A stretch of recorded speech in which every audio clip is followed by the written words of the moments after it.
दुर्गा की महाकाव्य कहानी। एक समय की बात है जब अराजकता का राज था और महिषासुर नामक दुष्ट राक्षस पृथ्वी और स्वर्ग में आतंक मचा रहा था। धरती और आकाश सिहर उठे, मानो किसी मुक्ति की पुकार सुनने को उत्सुक हो। महिषासुर अपनी असीम शक्ति की लालसा में संसार के संतुलन को बिगाड़ चुका था और हर कोने में भय और अंधकार फैल गया था। देवताओं ने अपने स्वर्गिक आवास से यह दृश्य देखा और गहरी चिंता में डूब गए। स्वर्ग के प्रभु इंद्र के नेतृत्व में उन्होंने निर्णय लिया कि केवल दिव्य शक्ति की महाशक्ति ही संसार में संतुलन स्थापित कर सकती है। ऐसे में उन्होंने महाशक्ति मां दुर्गा का आवाहन किया, जो शौर्य और दिव्यता की मूर्ति थीं।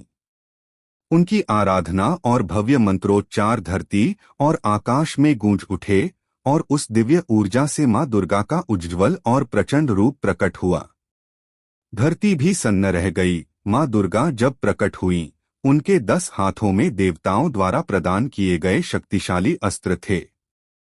उनकी उपस्थिति आशा का दीपक बनकर फैली और उन्होंने अपने साहसी सिंह पर सवार होकर उस राक्षस का सामना करने के लिए तैयार हुई।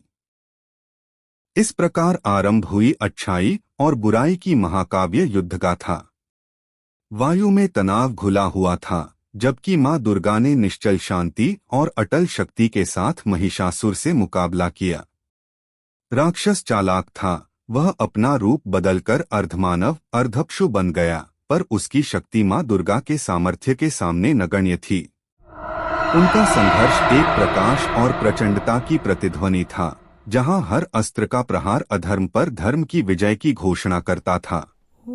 इस अनंत समय जैसे युद्ध में मां दुर्गा ने महिषासुर को परास्त किया और बुराई के प्रभुत्व का अंत कर दिया। धरती ने राहत की सांस ली और शांति ने अपना सही स्थान पुनः प्राप्त किया। विजय की सुबह के साथ धरती उत्सव में रंगीन हो उठी। भक्त लाल साड़ियों में सजे मां दुर्गा के चरणों में श्रद्धा और भक्ति के साथ झुके।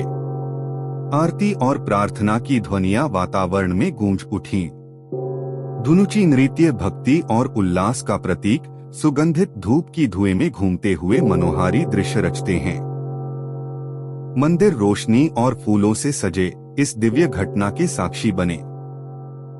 फूलों की पंखुड़ियां धीरे धीरे मां के ऊपर वर्षित होती हैं, जैसे आभार और स्तुति की वर्षा हो रही हो। संध्या के बाद रात का आकाश आतिशबाजियों से जगमगाता है और उत्सव की रंगीन चमक हर हृदय में उत्साह भर देती है।